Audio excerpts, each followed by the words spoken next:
I ain't afraid of work. I ain't afraid of play. I ain't afraid to get the job done and do it my own damn way. Clear prop. I ain't afraid of Clear life. prop. Times like this. Woo! If you mess with my freedom, I'll tell you just what you can kiss. That's right. Come on. I said if you mess with my freedom, I'll tell you just what you can kiss. Well guys, today we are back on the farm, and the first part of this video was going to be moving these cows across the street here, but they don't appear to be hungry enough to move, so we're going to take the Honda Pioneer. We're going to go over in the forest. We're going to be cutting trees today with some cool steel chainsaws. I'm dropping trees for lumber. We're going to show you guys how I select the trees for lumber. We're just going to get busy getting some work done. I'm going to try to put, I don't know, 5 to 8 trees down on the ground today, and then maybe, just maybe, at the end of the video we'll come back and get these cows moved across the street. I'm not sure what their problem is, but they don't seem very hungry or active right now. Let's zip over the other side of the farm and we'll show you guys what we're working on. The sawmill videos are getting ready to start. Clear prop. Bye cows.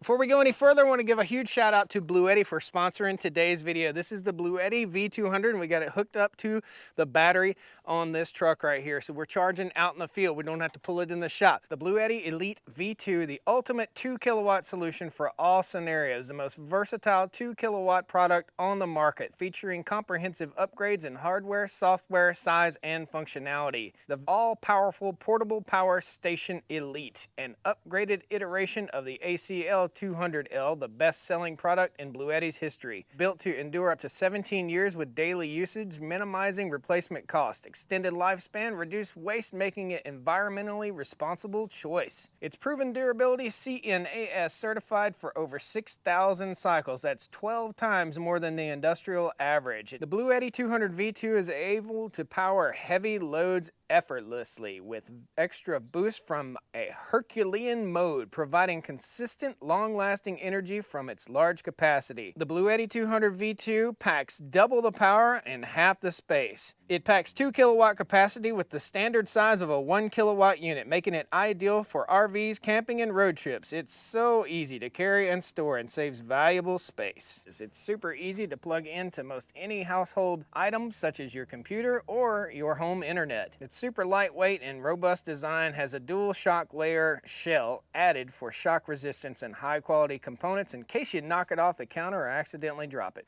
So when the power goes down at my home, I have backup power so that I can maintain security and maintain my internet and security cameras.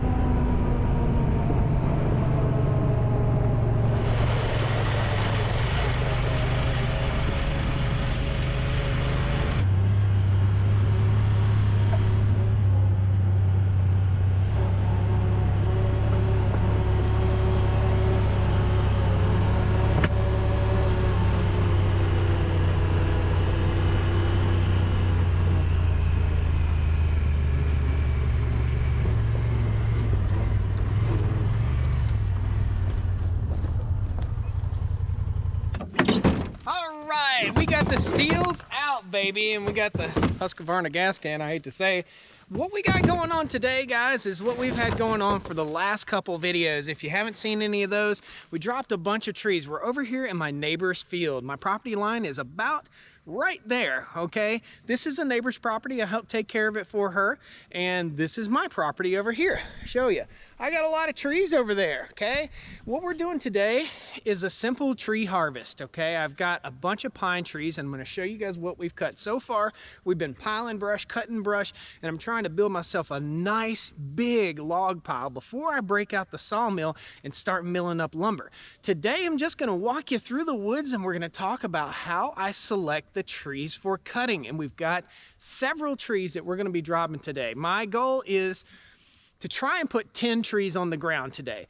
Dropping 10 trees like this, well, I'll give you the full story after we get done. Let me show you the tools that we're using today. We got steel chainsaws. We got the Big Daddy, the 661. This is the biggest saw I have. This is our backup saw because it's a little bit heavy. I also have my new go-to saw, my new daily carry, which is the MS500i. It is a beast of a chainsaw. That one is getting the sleeve taken out of it. What we got to do, make sure everything is gassed up and good to go, and we're going to get over in the woods here, and I'm going to show you guys what trees we're cutting. But first, let me show you the log pile. So this is it. This is what we've gotten started with right here. These are all trees that I dropped from this point that way, and we cleaned up all that mess. I'll get you some footage of cleaning the mess up the other day. We've got logs that are approximately, well, let's not say approximately, let's just get our measuring tape here and talk about what size logs we have. Most of these logs are about 40 to 45 years old. So we got logs anywhere from 9 inches, 10 inches, something like that. This big guy right here, he might be pushing 12. This is another one that's probably pushing 12 or 13 inches. These are all southern yellow pine.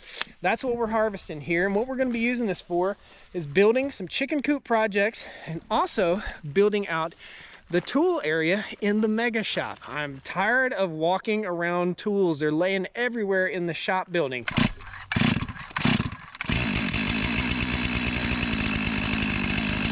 Let that dude warm up.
Where the weather's nice, it don't matter. I'm still sweating like crazy. This is that one. Did you see that one jump out at me? So whenever you're cutting trees like this, you always have to remember to have an escape route planned. You saw me kind of limbing up in there. This is all I'll be able to take. The sun is way low in the sky right now, so let me take you around and show you the logs we just dropped. All right, I dropped my safety gear there. It's just hot. Now, when you do something like this, you get hot quick. You get that heart rate flowing. If you're gonna run a chainsaw, if you're gonna do heavy work like this, be sure you stretch out and get warmed up before you just jump in there, or you risk having that back trouble. I had back trouble for years, and I started doing some stretches, and it fixed it all, so it helps. Now, look over my head. Standing in a dumb spot. That's another one of those trees that was just falling over and toppling like domino effect, I guess. So here's what we got. Two nice big pines right here. Those ones that we went and looked at first. They look bigger on the ground than they did up in the air. Look at that limb. That's a good 20-foot long limb coming off of there. The first tree I dropped, you guys saw me. I went out and I limbed up. Limb. I think that's the best move. Drop a tree, limb a tree, grab the tractor, get it out of the way. Drop a tree, limb a tree, grab the tractor, get it out of the way. I haven't done that yet. It was such a pain in the butt cleaning up this disaster of a mess that I made the other day and piling it into that pile. Now, let's go down here and look at the other trees that I dropped. Oh, we were gonna look to see if we could tell how old that one tree down here was. So let's take a look real quick. It's the biggest one of them all, but it's really not the best saw log. Here we go. Biggest one of them all, and looks like we caught a maple and pulled it down. Had no idea, so we got to be really careful.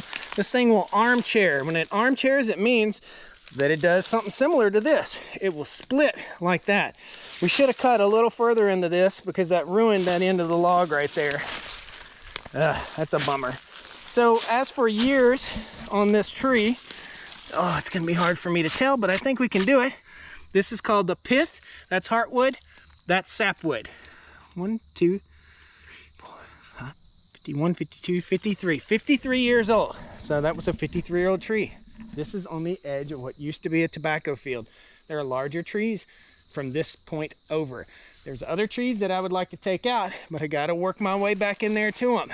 This guy was a nice tree. So we got two down there, and this will make a saw log from here that way, because it's nice and even and straight. When we get up into here, it starts getting a little janky. You see that? Boop, boop, boop. There's nothing I can do with that aside from cut here and cut here, and hope that I have an 8-foot straight piece in there, and then maybe another 8-footer right there. And what we're gonna do is make 2x6s and 2x4s for building chicken coops and stuff like that. Now, looking at these last few that are on the ground, you can tell this tree has a slight curve that way. Almost no tree is completely straight. So that one curves just a little bit that way. So we'll get a 10-footer probably out of that. Then we'll get another 10-footer out of this. And we'll get another probably 8-footer. And then the rest of it from there down is going into the firewood pile. Same thing with this one. Let's just work our way through. You guys like this? This is how you read lumber. This is how you read a tree, how you plan for milling. You can't just put any old log on the sawmill. So as we look, it crooks this way. It narrows up there. So about right here is going to be the end, my last cut, okay? The rest of it's going to be firewood. We got a good 8 foot until another crook. You see it? It jogs that way. It jogs that way. It jogs that way. So there's a crook here, a crook there. As we look all the way down, there's another one right there, and then there's another one down there. We only hope that we cut it low enough to the ground so that that butt end gives us a good full 8 feet. And that is how we decide to cut the trees on the Stoney Ridge farm. Stay tuned. We're going to be pulling the sawmill out here. I'm going to talk to you all about the sawmill, what I think about it, what you need to know about it, and we're going to start milling up some of this lumber for our own use on our own farm. I encourage everyone to get a sawmill. Guys, one of the best life tips that anybody ever gave me was a friend of mine named Eustace Conway, known as the Mountain Man. He's up in Boone, North Carolina. He's on the History Channel. Great guy. He told me the ultimate best gift for anybody, hands down, wedding gift, is a sawmill, because it'll teach you how to communicate, how to think together, how to think on your feet, and how to work hard together. So think about that. We'll see you guys next time on the Stoney Ridge Farm Channel. Take care. Have a great day. Let's go move them cows. Bye, Mocha. The usual stuff isn't working. Let's see how good I can judge this without dropping it on the camera. Right there they are.